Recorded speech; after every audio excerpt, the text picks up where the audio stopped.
Louvado seja nosso Senhor Jesus Cristo, para sempre seja louvado. Meus amados irmãos, hoje a igreja celebra a solenidade da Imaculada Conceição de Maria. E o que é esse grande mistério? O que é essa festa? O que é essa solenidade? A palavra de Deus vai dizer que todos pecaram e todos estão destituídos da glória de Deus. Está lá em Romanos capítulo 3. Só que, meus amados irmãos, a palavra de Deus também revela para nós que dentre as filhas de Jerusalém, uma foi preservada por Deus de toda mácula de pecado. Tanto na sua conceição, por isso Imaculada Conceição, ou seja, no momento da sua conceição, no momento em que ela foi concebida, como também durante toda a sua vida pessoal. Ela foi preservada do pecado. Por causa dela, por mérito dela, não. Por causa de Cristo, pelos méritos de Cristo. Porém, era conveniente a Deus, era conveniente ao Senhor que esta mulher fosse preservada do pecado. E nós vamos ver as Sagradas Escrituras provando isso de forma muito clara. Primeiro, eu gostaria de ler dois artigozinhos do Tratado da Verdadeira Devoção à Santíssima Virgem Maria, de São Luís Maria Grion de Montfort.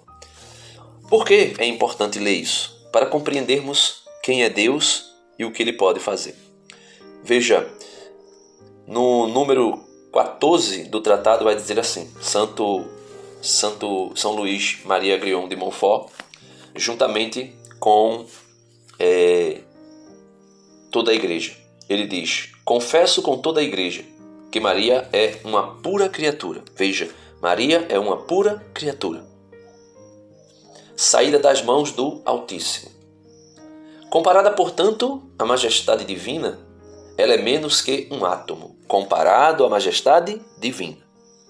Então, aqui é do olhar de Deus para Maria. Então, Deus que olha para Maria, a gente comparando ela ao Senhor, ela é uma mera criatura, um átomo. Comparada à majestade divina e infinita, ela é menos que um átomo. É antes um nada, pois só Ele é aquele que é. Só Deus é Deus. E por conseguinte, este grande Senhor, sempre independente e bastando-se a si mesmo, não tem, nem teve jamais necessidade da Santíssima Virgem Maria para fazer a realização de suas vontades e a manifestação de sua glória. Porque basta-lhe querer para tudo fazer. Então Deus não teve necessidade, não tem necessidade da Santíssima Virgem Maria para realizar as suas vontades. Basta querer e Ele tudo faz. Isto é uma grande verdade. No número 15 do tratado, ele vai dizer algo muito interessante. Digo, entretanto, que supostas coisas como são, já que Deus quis começar e acabar suas maiores obras por meio da Santíssima Virgem, depois que a formou, é de crer que não mudará de conduta nos séculos dos séculos, pois é Deus, imutável em sua conduta e em seus sentimentos, em sua vontade. Então nós podemos ver, meus irmãos, nitidamente que Deus não precisa de Maria, nunca precisou, mas Ele quis porque foi de sua vontade fazer as coisas como foi revelada. Todas as obras, todas as grandes obras, e aqui se refere ao plano salvífico, à economia da salvação, Ele quis fazer por meio de Nossa Senhora. Por quê? A primeira leitura de hoje, que é tirada de Gênesis, capítulo 3, versos do 9 ao 15, e depois o versículo 20, vai falar do relato da queda, ou melhor, depois que Adão e Eva caíram no pecado, e Deus se aproxima de Adão e pergunta a Adão, onde estás? Ele respondeu, eu ouvi tua voz no jardim e fiquei com medo, porque estava nu. e me escondi. E Deus vai dizer: e quem te disse que estavas nu? Então comestes da árvore de cujo fruto te proibi comer? Adão disse: a mulher que tu me destes por companheira, foi ela que me deu do fruto da árvore, e eu comi. Então aqui nós podemos ver, nitidamente, Adão e Eva que caíram, e depois da queda, mesmo Adão e Eva tendo sido criados como a Santíssima Virgem Maria, imaculados, perfeitos. Adão e Eva eram imaculados, até o dia em que Satanás o tenta, e a partir daí eles acabam cedendo à tentação livremente e caindo no pecado de revolta contra Deus, de infidelidade, ou melhor, de desconfiança do amor de Deus. Então disse o Senhor Deus à mulher: por que fizesse isso? E a mulher respondeu: a serpente enganou-me e eu comi. O Catecismo da Igreja Católica vai dizer que por trás da queda de Adão e Eva existe uma voz sedutora, uma voz maligna e sedutora, que é a voz de Satanás, prefigurado ali naquela serpente. Então, meus irmãos, Adão e Eva, que foram criados livres e imaculados, acabaram caindo na tentação e no pecado. Por isso Deus, na sua vontade livre, absoluta, ele desejou criar Maria e preservá-la do pecado. E nós vamos ver isso a partir de agora. Disse então o Senhor Deus à mulher: por que fizeste isso? E a mulher respondeu: a serpente enganou-me. Então o Senhor Deus disse à serpente: por que fizeste isso? Serás maldita entre todos os animais domésticos e todos os animais selvagens. Rastejarás sobre o ventre e comerás pó todos os dias de tua vida. Porém inimizade, ele diz à serpente, porém inimizade entre ti e a mulher, entre a tua descendência e a dela. Esta te ferirá a cabeça e tu lhes ferirá o calcanhar. E então chamou a sua mulher Eva, ou melhor, e Adão chamou sua mulher Eva, porque ela é a mãe de todos os viventes. Então, a partir daqui nós podemos ver que no proto-evangelho, em Gênesis 3,15, quando o Senhor diz: porém inimizade entre ti e a mulher, essa mulher aqui já não é mais Eva. Claro que aqui está sendo dito a respeito de Eva, que caiu em tentação, que pecou. Mas isso é um proto-evangelho, ou seja, um anúncio do evangelho vindouro, da boa notícia que viria, de que uma mulher conceberia e daria à luz a um filho, e iria pôr o nome desse filho Emanuel, que significa Deus conosco. E esta mulher não poderia ser jamais filha de Adão, no sentido de que herdou o pecado original. Mas essa mulher tinha que ser imaculada. Por quê? Porque a palavra de Deus, no capítulo 14 do livro de Jó, vai dizer o seguinte: quem fará sair o puro do impuro? Veja, quem fará sair o puro do impuro? Quem fará sair o puro do impuro? É uma pergunta. No capítulo 15 de Jó, verso 14, vai dizer: quem é o homem para que seja puro? Pode ser puro o que nasce de mulher? O que era o homem para que seja puro? Pode ser puro o que nasce de mulher? Então, para que essa lei natural fosse nela realizada uma exceção, Jesus é 100% Deus e 100% homem. Jesus nasceu de mulher. Então poderia o puro nascer do impuro? São Tiago pergunta na sua carta: pode uma fonte de água pura jorrar água pura e água salobra? É impossível. Então a água pura só pode sair da fonte pura. Jó 14:4. E quem fará sair o puro, Jesus Cristo, do impuro, a mulher? Ele vai dizer que ninguém. Ninguém poderá fazer sair o puro do impuro. Por isso é conveniente para Deus que uma das filhas de Adão, entre aspas, né, uma mulher, seja pura.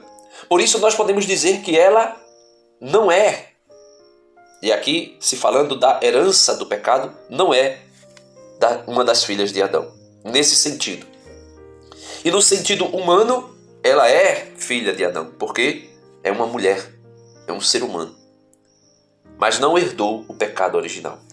E não herdou porque é conveniente que Deus a preserve. É conveniente que Deus a guarde. É conveniente que Deus a mantenha pura. Jó 14:17, ou melhor, Jó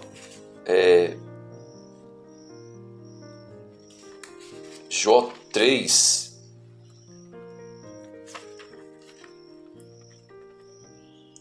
Jó 4:17 diz o seguinte, né?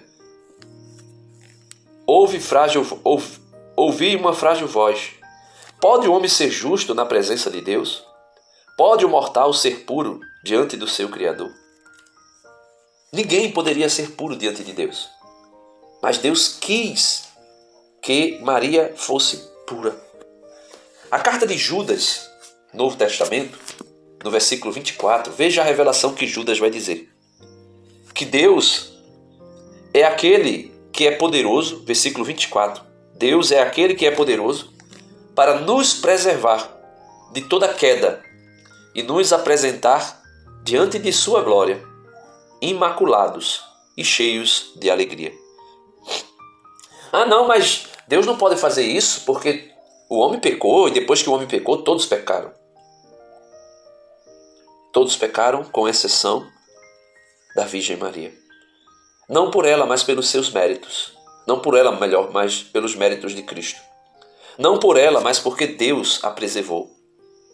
Porque Deus, aquele que é poderoso para nos preservar, diz São Judas, de toda queda, e nos preservar diante de sua glória, e nos apresentar diante de sua glória, imaculados.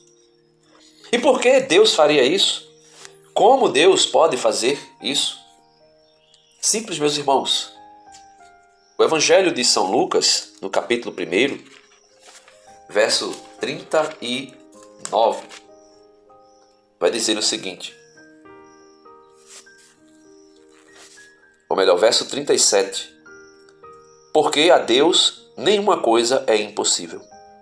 Porque a Deus nenhuma coisa é impossível. Então Deus pode nos preservar do pecado. A carta aos Efésios dá uma breve visão disso. Segunda leitura de hoje, Efésios 1, verso do 3 ao 6. Bendito seja Deus, Pai de nosso Senhor Jesus Cristo.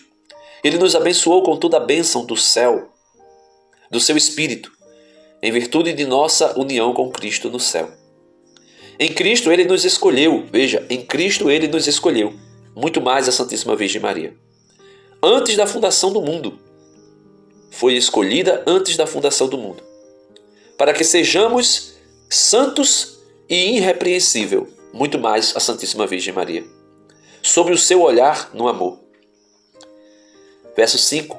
Ele nos predestinou para sermos seus filhos adotivos, por intermédio de Jesus Cristo, conforme a decisão de sua livre vontade, para o louvor da sua glória e da graça com que ele nos cumulou no seu bem amado Jesus Cristo. E aí, o verso 11 vai dizer: nele também nós recebemos a nossa parte, segundo o projeto daquele que conduz tudo conforme a decisão de sua vontade. Nós fomos predestinados a sermos para o louvor de sua glória, muito mais a Santíssima Virgem Maria. Os que de antemão colocaram sua esperança em Cristo. Então, a Imaculada Conceição, meus irmãos, é exatamente isso.